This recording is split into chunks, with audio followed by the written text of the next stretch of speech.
Hoje, os servidores que recebem até R$ 1.750 estão com o vencimento integralizado. Sobre este assunto, nós vamos conversar com o subsecretário do Tesouro do Rio Grande do Sul, Eloy Astir Sters. Seja bem-vindo. Secretário, vamos começar então pela primeira mudança, né? Mais uma vez, seja bem-vindo. Nessa semana, a mudança foi a seguinte: o pagamento integral, né? Primeiro para quem ganha menos, essa diretriz que o governo definiu. Por que o governo tomou essa medida? Alguns podem até pensar, essa medida já tinha sido pensada antes. Como essa medida entrou agora e se ela poderia ter sido tomada antes? Bom, primeiramente, boa tarde a todos. É um prazer estar conversando com vocês e com quem está nos ouvindo. Seja bem-vindo. Bom, essa questão ela sempre foi aventada desde eu particularmente trabalho com projeção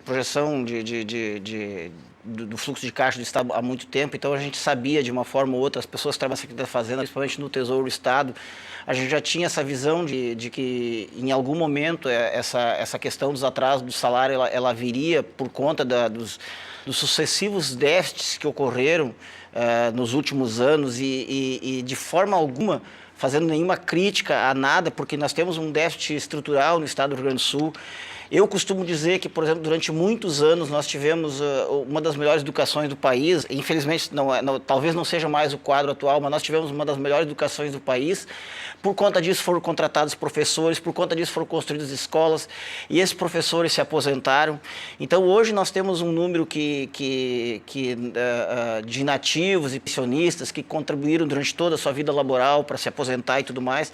Mas hoje nós temos um fato de que 40% dos servidores estão ativos e 60%, números arredondados, estão na inativação, ou com pensões ou aposentadorias. Então, no final, no momento em que cessaram-se aquelas fontes que se utilizava até então para cobrir esses sucessivos déficits, já se começou a pensar no planejamento financeiro de como fazer com essa falta de recursos que haveria para cumprir com todas as disponibilidades. Então, claro que há sempre mais do que uma alternativa. Eu posso afirmar que naquele momento parecia mais apropriada. Nós tínhamos dezenas, ou arriscaria dizer talvez centenas de decisões judiciais que mandavam pagar o salário em dia, porque afinal de contas existe uma definição constitucional que manda pagar os salários no dia 30, está na nossa Constituição, mas havia uma impossibilidade material. E, portanto, na verdade, a Secretaria da Fazenda trabalha em praticamente 24 horas por dia em contato com a PGE, então a gente faz E aí, naquele momento, se imaginou que talvez a forma mais equânime de tratar a questão era juntar as moedas e pagar igualmente o conjunto de servidores. Sim. Eu, particularmente, sempre fui defensor dessa ideia, porque eu não quero escolher, eu não acredito que haja uma função mais importante que a outra, porque alguns hão de dizer que a função educação é mais importante, outros hão de dizer que a função segurança é mais importante. Então, para não ter que fazer essas escolhas e também para não escolher categorias e tudo mais, se optou naquele momento de pegar o recurso existente e distribuir de uma forma igualitária para o número de servidores que hoje está gerando servidores, na verdade vínculos, porque tem muitos servidores, principalmente professor tem mais que um vínculo, mas de qualquer forma se pegava no decorrer dos últimos meses em que houve parcelamento, a quantidade de dinheiro existente no último dia do mês e se distribuía no número de vínculos existentes e durante um tempo deu 2.000, caiu até no mês passado, foi essa lástima que a gente teve só 350 capacidade de depositar. Esse mês, como com a nossa estimativa era de termos recursos disponíveis de apenas 60 e poucos milhões, frente a uma folha, quando a gente fala aqui em folha, porque o número do qual eu estou falando, Luiz Gustavo, desculpe, Luiz Gustavo, o número que eu estou falando é aquele número, são os reais que entram na conta do servidor. Sim. Os servidores eles pegam consignações, a folha bruta tem retenções e tudo mais, então não estou falando da folha, a folha bruta do executivo ela giraria em torno de 1,5 bilhão, mas nós estamos falando de uma folha, aquela folha que vai para o bolso o dinheiro que é injetado na economia, ou deveria ser injetado na economia no dia 30, gira ao em torno de 1 milhão e 100, 1 bilhão e 100 por mês. 1 bilhão e 100 no total, hoje temos disponível... Hoje nós projetávamos ter disponível em torno de 176 milhões. Sim. Isso juntando todos os cacos. Nós tivemos auxílio de outros poderes e órgãos que por algum motivo deixam também postergam alguma despesa para fazer frente. Na verdade, talvez não tanto quanto a gente gostaria, mas existe uma certa solidariedade na crise. Nós contamos nós utilizamos o SIAC, que é o nosso Sistema Integrado de Administração de Caixa, onde são juntados todos os dinheiros, né? E nós teríamos hoje, segundo nossas projeções disponíveis, 176 milhões, e com esses 176 milhões, em números mais ou menos arredondados, nós teríamos condições de pagar R$ 1.750 para cada servidor. Sim. Talvez tu perguntarias, com 176 milhões, quanto daria na... Exatamente. Se a gente fosse dividir entre todos, dá para a gente ter uma ideia? Eu diria que daria em torno de R$ 520 a parcela. Se todos, independente de categoria ou faixa salarial. Isso porque, e só para a gente não parecer uma informação desencontrada, hoje, ou ontem, quando eu falo a gente, eu sou um técnico, eu ocupo um cargo agora, digamos que por indicação política, mas eu sou um técnico da Secretaria da Fazenda desde 93, então, como eu te falei, a gente faz as nossas projeções, com as receitas e despesas que nós temos que fazer, e nós tínhamos a estimativa porque nós temos que rodar a folha com uma certa antecedência, porque vocês imaginam, são 350, em números 350 mil servidores entre ativos e inativos que nós temos que rodar a folha. E nós tínhamos, naquele momento, lá no dia 21, porque tinha o feriado dia 20, lá pelo dia 19, nós tínhamos uma estimativa que só ia ter disponível em torno de 65 milhões. Com esses 65 milhões, nós conseguiríamos pagar uma parcela de talvez de R$200 por cada servidor. Bom. E aí se chegou talvez à conclusão que seria o momento de talvez mudar a sistemática. Mudar a estratégia. Agora, leva a crer que pelo menos esse mês, esse último levantamento, foi melhor do que o último, os números apresentados, porque se fosse dividir igualmente, seria mais do que os 350 naquele momento. Hoje chegaria a 520, como o senhor disse, mais ou menos, né? Isso. Uma situação um pouco melhor que foi vivida no momento passado. Agora, qual é o embasamento jurídico que sustenta o parecer da PGE, da Procuradoria Geral do Estado, para esse modo de pagamento? O senhor está falando das suas relações, ou da relação do Tesouro com a PGE. O que eu vou te dizer agora, nós tivemos um parecer jurídico da PGE que dava alternativas. Se eu te disser agora qual é a base legal para a mudança sistemática, eu vou estar não sendo correto, porque realmente quando se fez nós temos premissas de pagamento, nós, por exemplo, seguimos uma ordem absolutamente cronológica de todos os pagamentos, né? Então, é uma dúvida que sempre surge, muitas pessoas dizem que o governo do Estado esconde dinheiro. Se escondesse, eu gostaria de saber onde é que ele está, porque eu sou um dos maiores interessados, porque eu tenho uma função... Eu vou incluir essa pergunta, porque, por exemplo, o Rafael mandou aqui para o 99588-2374, você pode participar pelo WhatsApp, ele diz o seguinte: como falta dinheiro se a máquina pública fica com toda a riqueza que produzimos através de tributos e impostos? Tudo tem imposto, tudo mesmo.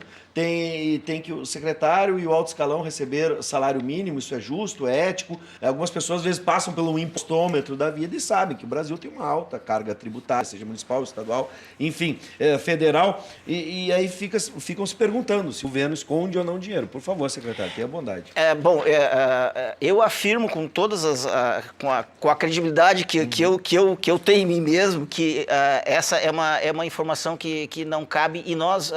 Cabe, mas não é verdadeira, que nós realmente nós utilizamos assim o esforço. Hoje todo recurso é hoje pagamento? Todo recurso é carreado Para os telespectadores terem uma ideia, nós tínhamos, nós até na sistemática anterior, nós fazíamos faixas. O nosso sistema do Estado ele tem capacidade técnica para fazer, até então, 9 faixas salariais. Então, nós fazíamos uma faixa para pagar parcela de R$200, outra parcela de 150, 170, 280. Por isso que havia aquele número de parcelas, justamente porque eu vou falar na sistemática anterior, que era a mais conhecida. Sim. Por exemplo, para eu pagar R$200, eu precisava de 68 milhões. Se eu quisesse pagar 350, eu precisaria carregar mais 51 milhões. Então, se desse alguma... E nós falamos, para ter-se uma ideia, quando se falava no mês passado de pagar eventualmente uma parcela de R$170, que era a terceira parcela do mês passado, que é uma parcela totalmente... que nós temos que reconhecer que é uma parcela ínfima, o servidor ele necessita desse recurso, ele trabalhou o mês inteiro. Nós precisávamos de 57 milhões. Se lembrarem daquela montanha de dinheiro que foi encontrada no apartamento, aquela montanha de dinheiro que foi mostrada ali, não seria, porque parece que totalizou em torno de 51 milhões, Sim. não seria suficiente para pagar uma parcelinha de R$170 para os servidores do Estado do Rio Grande do Sul. As malas de Gedel, para quem Então, não lembra. Né? Exato. Então, na verdade, pagamos muitos tributos? A resposta provavelmente é sim. Só que quando nós comentamos sobre talvez eu não tenha todos os recursos para falar a respeito disso, mas quando se fala da carga tributária, nós também discutimos o que nós queremos. Nós queremos pagar uma Bolsa Família para todas as crianças, para todas as famílias, queremos. Nós queremos pagar 10 mil professores, queremos. Como é que nós vamos pagar essa conta? Na verdade, nós temos a nossa carga tributária ela é elevada, mas nós temos uma conta estrutural no Estado do Rio Grande do Sul. Justamente um dos problemas que nós temos não é motivo, não é causa, não é... mas o que nós temos o Estado, ele existe para servir as pessoas. Provavelmente nós, servidores públicos, nós gostaríamos de satisfazer as necessidades dos cidadãos, que no final das contas são os contribuintes, que afinal de contas são nossos empregadores, de uma forma melhor. Mas a grande verdade é que as contas estaduais e federais mais ainda, elas são astronômicas. Então, na verdade, nós temos todos os anos, todos os meses, para vocês terem uma ideia, nós temos despesas, nós temos uma receita que cai nos cofres do Estado beirando aos 2 bilhões e 400. É muito dinheiro. Só que nós temos todos os meses uma conta de em torno de 2 bilhões e 500.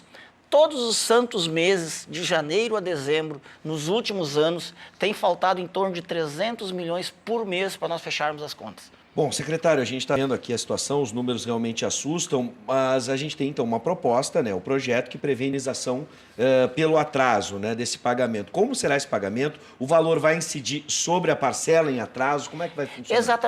Os projetos estão na Assembleia, eles estão sendo pensados desde o final do ano passado, porque nos anos anteriores, em que já houve essa questão, já houve uma recomposição dos valores pagos em atraso por conta do 13º. Aconteceu isso em 2015, quando o 13º de 2015 foi pago em julho de 2016, ele sofreu uma correção naquele momento, e nesse final do ano de 2016, desde então se começou a pensar de como, de uma forma minimamente possível, podia se recompor, pelo menos pagar, inclusive há uma determinação constitucional de se pagar quando se paga. Então é um projeto que está na Assembleia, para corrigir o 13º, então vai se fazer um cálculo pro rata dos dias em que cada uma das parcelas ficou atrasada desde 2000, é o projeto que está hoje na Assembleia. Eu confesso que eu não li o projeto de hoje, se ele sofreu alguma emenda ou se na tramitação. Mas a ideia geral, quando saiu da Fazenda, a minuta, era o salário, o valor que foi pago em atraso ser corrigido daquela data do atraso até a data do pagamento. Sim. Então, provavelmente, por exemplo... Mas há recursos? Essa é a grande pergunta. Na verdade, é uma despesa que tem que ser encontrada uma fonte de recursos. É muito provável que... porque tudo é uma matemática. como não há recursos extras disponíveis, o que vai se fazer? Talvez numa próxima, mas pelo menos é um direito que é gerado para o servidor, porque o que acontece? Se nós tivéssemos que pagar, talvez, referente ao mês passado, vamos dizer que fosse uma parcela a folha é 1 bilhão e 100. Se fôssemos corrigir o salário do mês passado, nós teríamos que pagar 1 bilhão e 100 e mais talvez 10 bilhões do mês passado. Seria 1 bilhão e 110. Talvez a parcela referente a esse salário seria um pouco menor, mas isso se acumularia como crédito do servidor. Eu refuto como importante, pelo menos, isso entrar na expectativa e esse recurso, nós esperamos que a situação melhore então há de se achar uma fonte de recursos para isso. Para fechar, a gente acabou de ver que a bancada de oposição formada PT, PSOL e PCdoB está colhendo assinaturas para a criação de uma CPI sobre o parcelamento dos salários. Há o que ser investigado? Talvez traga-se novas ideias, porque, na verdade, essa situação, para vocês verem a minha situação particular, eu não posso fazer nenhuma crítica a governo anterior nenhum. Eu era subsecretário adjunto do governo anterior. Nós sabemos que nós somos quase uma grenalização aqui, quando o que o gremista faz, o Colorado acha errado, nós sabemos o que nós estamos falando. Então, eu participei da administração anterior, já sou funcionário público. Então, na verdade, no decorrer do tempo, por que a situação agora é diferente da anterior? Nós tivemos situações diferenciadas em cada momento. Em cada momento se achava novas fontes num momento foi o imposto inflacionário, outro momento foi a utilização do SIAC, outro momento se descobriu que talvez pudesse se usar os recursos do depósito judicial, que são aqueles depósitos feitos pelo João e pela Maria que estão discutindo. Então, na verdade, talvez se encontre na discussão, se essa discussão for séria, na verdade, nós dispusemos desde do mês passado, inclusive um documento na página da Secretaria da Fazenda que se chama Informe Financeiro, onde as pessoas podem ver onde é gasto cada centavo. Talvez, olhando-se esse documento, uma CPI séria consiga até ter ideias da gente... O senhor tem expectativa se busca alternativas e não que seja sempre uma manobra política? Eu espero que sim, porque Perfeito. É disso que nós estamos precisando. Bom, para fechar, só atendendo a questão da Marlene de Porto Alegre, o restante do pagamento dos servidores, exemplos policiais, como é que fica? A gente tem uma previsão? Não, nós temos, como a gente, eu acho que o secretário o secretário ou o governador anunciaram isso ontem, né?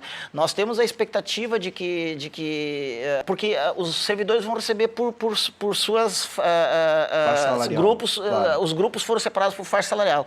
Como nós temos hoje, na verdade, a expectativa é de que especificamente da segurança, claro que o pessoal da segurança pública vai ter o seu salário quitado no final, que a nossa projeção inicial hoje é dia 17 Por que é dia 17? Tudo tem motivo. As grandes receitas nossas acontecem no dia 10, no dia 17, no dia 9, dia 10, e no dia 16 e no dia 17 nós conseguiremos... Então, na verdade, 100% da segurança pública, nós temos pessoas que ganham mais do que determinado valor, mas eu acredito que da segurança pública, grande parte vai estar integralizada no dia 10, eu acredito que... Perfeito. É a minha grande esperança. Claro. Eu não quero que seja Agora o Eloy que está falando não depende isso. única e exclusivamente do senhor. Depende quando o dinheiro entrar na conta. E como eu estou afirmando que o dinheiro não vai ficar, digamos, estando disponível, nós vamos utilizar para pagamento.